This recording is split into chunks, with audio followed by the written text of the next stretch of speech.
Église Foi Abondante organise 21 jours de prière dénommés rassemblement, de commando avec un grand thème fils de l'homme prophétise sur ses eaux. Yoka nde ozozanga yoka nde ozoya te na yebisa ko déjà sito bandaki to démarrer milulu na biso ya 21 jours de prière auto benyango rassemblement des commandos beaucoup tanya bato bitumba beaucoup tana ba intercesseur na mama na likamba munene ezali fils de l'homme prophétise sur ses os. Donc nazo bengi so de joya parce que maramozole kayondo zorate tota no image bon to zonga to ebani ezole kakuna rien d'autre que des sentinelles. Ba commando katina Kristo ezakaka basinzele. Les sentinelles basinzele sont de personnes qu'on a confié la responsabilité ezali bato oyo topesaka mokumba de protéger, ya kobatela, de veiller, ya kosinzela, de faire en sorte que rien soit perdu.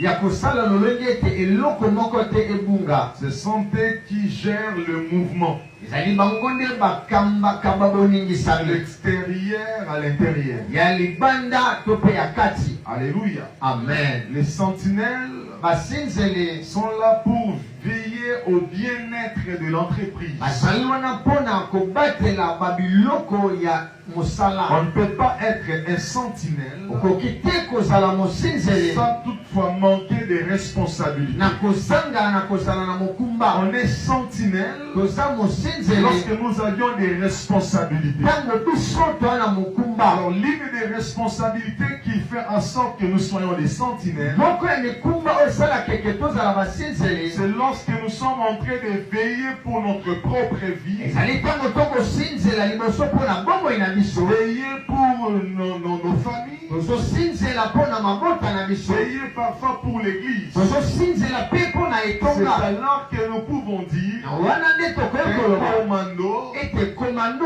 est celui qui est appelé à veiller. azali moto oyo abengami asinzela. Car un commando po ete komando est celui qu'on utilise dans des combats douloureux. azali moto oyo bazosalela mpona babitumba ya On makasi. les responsabilise dans des réalités qui sont très compliquées. bapesaka ye mokumba mpona makambo oyo eza bulu eke koleka. Pourquoi? Parce qu'un commando du Seigneur mpona nini? po ete komando ya nkolo est celui que nous appelons intercesseur. azali moto oyo tobengi moto ya Ce qui mabondeli. revient à dire, oyo elingi koloba le rassemblement des commandos, c'est le rassemblement des intercesseurs. bokutani ya bakomando yango nde bokutani ya bato ya Raison mabondeli. pour laquelle yango tala tina ne te gêne pas quand tu vas voir ton frère ou ta sœur en train de vibrer dans la prière. komikake matita mokomona ndeko no mwasi mpe ya mobali akoputsa na losambo. Comprenez tout simplement, c'est parce qu'il est commando. sosola de la ete ye sorte. aza komando yango azosala na lolenge ya Et boye. rien n'empêche que tu puisses aussi limiter afin de nager dans cette dimension. eloko mpe epekisa yo te mpo yo mekola ye okota na bozindo epui Donne-moi melobaka. un amen bien en avant. pesanga amina ya malamu Le grand tomata. thème qui nous a réunis en ce lieu, mama likambo monene esangisi biso na oyo esika. c'est le thème qui est intitulé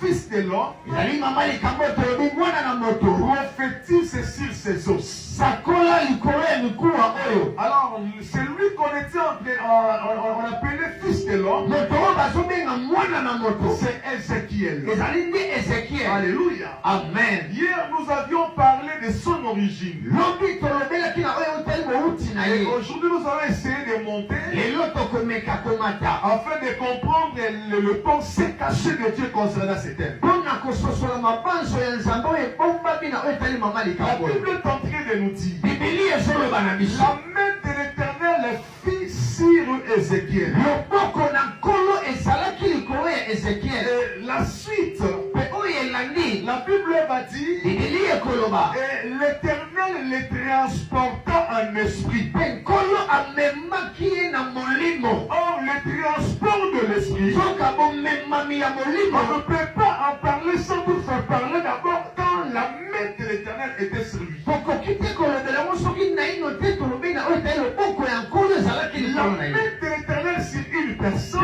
loboko ya nkolo likolo ya moto révèle sa responsabilité. yango etalisaka mokumba na ye. Dieu nzambe est esprit. aza molimo Mais il est le Dieu kasi azali qui nzambe agit dans un corps humain. oyo asalaka na nzoto ya Donc moto. le Seigneur agisse, il utilise un corps.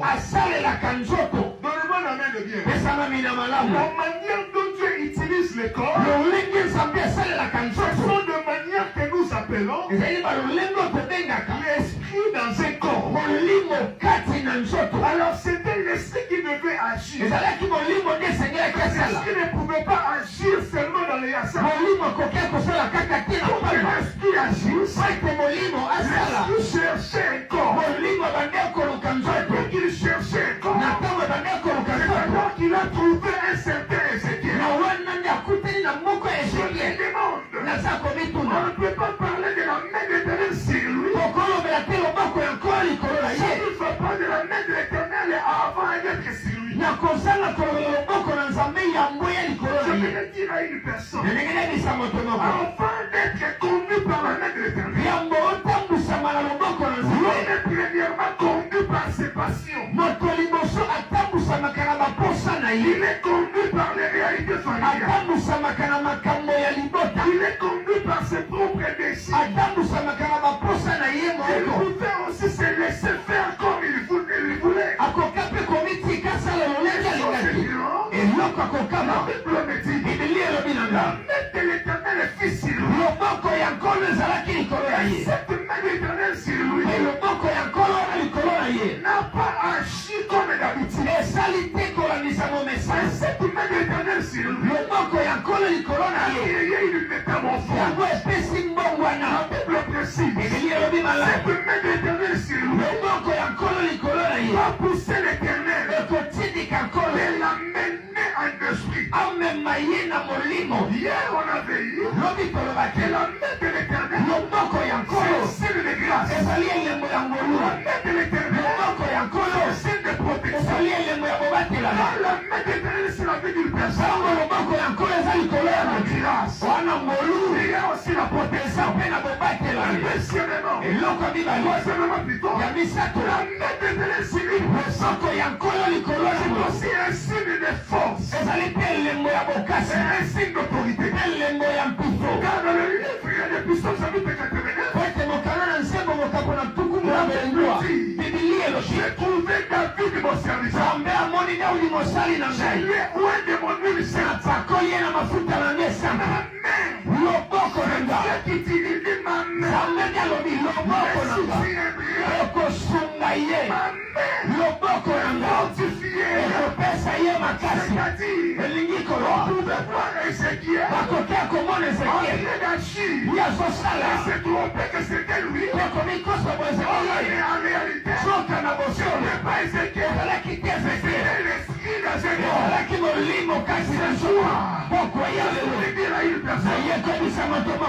Pas seulement Dieu qui va agir, c'est l'esprit qui va agir dans ce corps, que l'esprit va utiliser. C'est le corps, raison pour laquelle il doit être disposé pour l'esprit.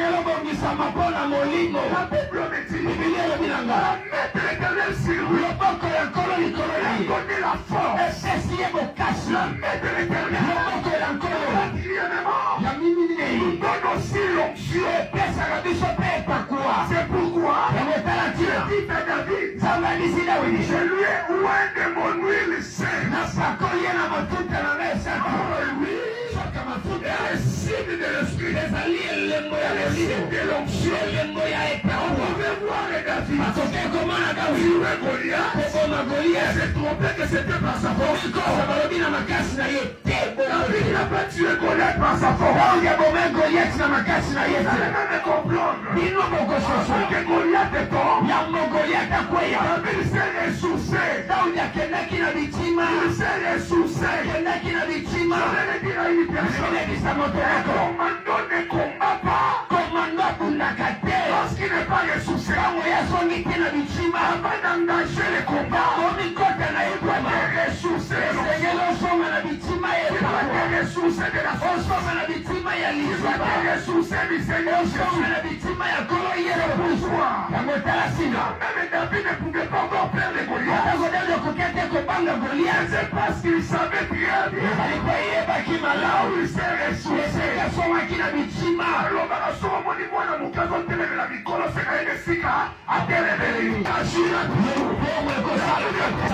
la décision dans les cas de transporter à combien ce soir. Pourquoi y aller? Ça va se dire à Dieu. Nous sommes pour les sagarous. Si disposés, soyez pour vos missions. Transportez-nous. C'est pourquoi il y a des dimensions de vision profondes. Nous sommes les transports de l'esprit. C'est ça qui fait en sorte que tu es à l'église, mais tu vois des choses qui se passent à l'extérieur. Avec ça, nous pouvons appeler Ézéchiel le prophète. Parce que Dieu l'avait transporté en esprit. Je déclare au nom de Jésus. Transport de l'esprit soit donné auprès des gens qui sont disposés. Que le Saint-Esprit transporte les gens disponibles. On va voir comme tout le monde. Tout le monde. On va voir les limitations. C'est qu'elle n'a pas mis les limitations. Dieu lui a posé la question. C'est pour la tirer. Il a dit, Seigneur, toi tu l'as dit. C'était une manière de dire. Si tu le permets, c'est possible. La Bible déclare, tout est possible à celui qui croit. La main de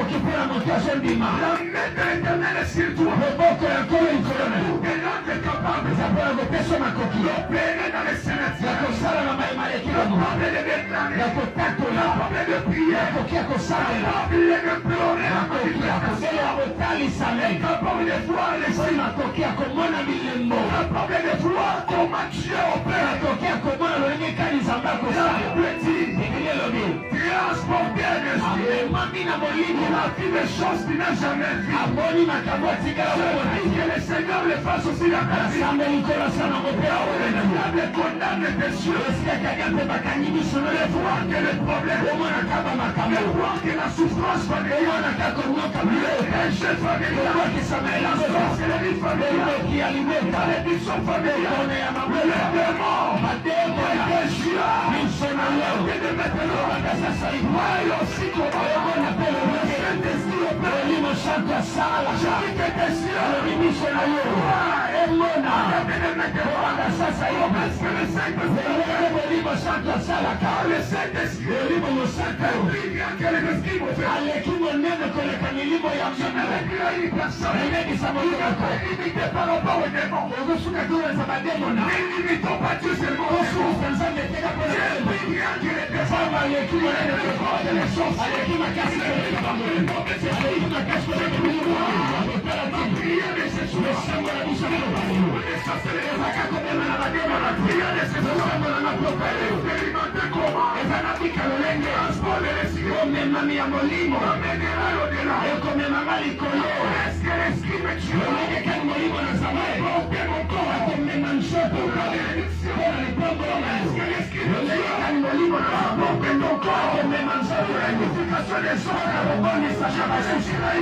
Transportez-moi. Il cherche un corps. Ce n'est qu'un corps disposé qui peut expérimenter sa manifestation. Ce n'est qu'un corps disposé. Un esprit disposé. Un esprit disposé qui peut expérimenter sa manifestation. Parce qu'il le l'a. Il le l'a. Il le l'a. Il le l'a. Il le l'a. Il le l'a. Il le l'a. Il le l'a.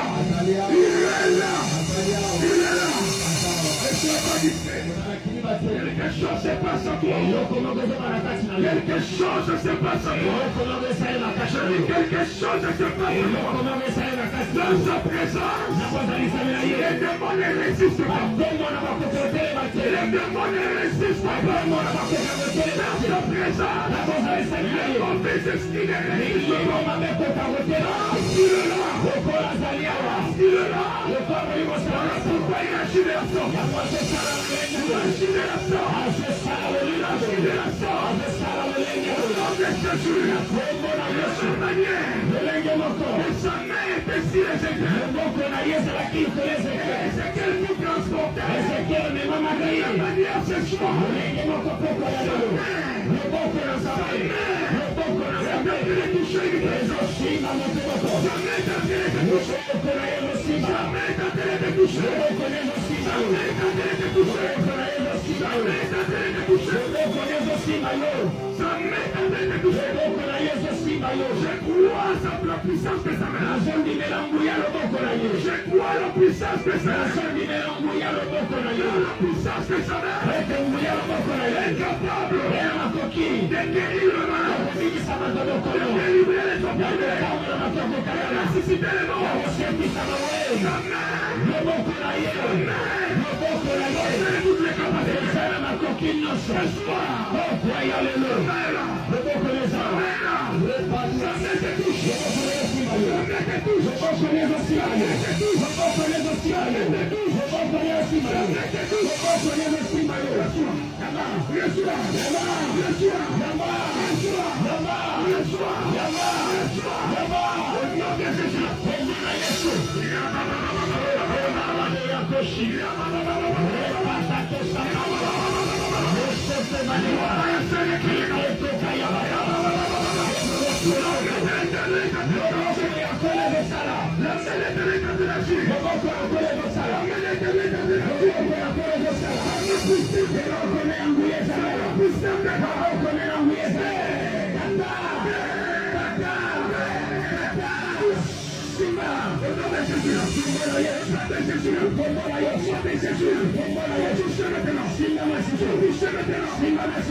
J'espère que babeti mamboko balobi hallelujah parce que image ezoloba déjà et c'est bandaki déjà troisième jour na monsieur Zali mokolo ya dimanche de 9h à 12h. Na bengi kozanga te parce que lundi, mardi, mercredi, jeudi, vendredi tozo sambela de 17h à 19h30 les prières ici. Na bengi korate te olinganga ozanga te yaka parce que nkolo ala posa osana le poko.